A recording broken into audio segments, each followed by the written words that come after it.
শীতের জন্য একটু বেচা কিনাও কম, আবার কাস্টমারের চাহিদা কম।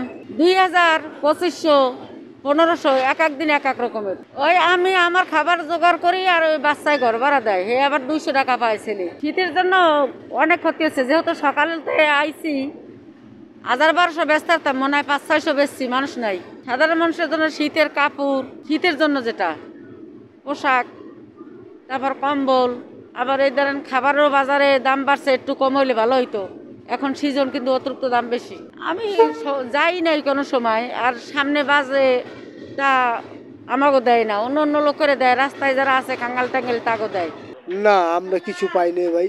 আমি এখানে মানুষ অনেক অসহায় রয়েছে, সামান্য মান্ডার দিকেই মানে মান্ডার দিকে অনেক গরিব আছে, যে আমিও নিজেও গরিব, যে কিছুই পাই না, শীতের পোশাক অথবা কম্বল কিছুই দেয় না। এইটা আমাদের যে এখন বর্তমান সরকার যে আছে তার উচিত যে এগুলা দেওয়া।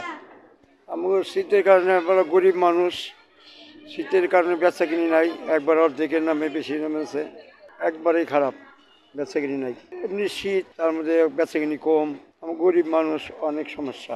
আমরা গরিব মানুষ, আমাকেও কিছু দিলে আমরা চুল খাইতে পারি।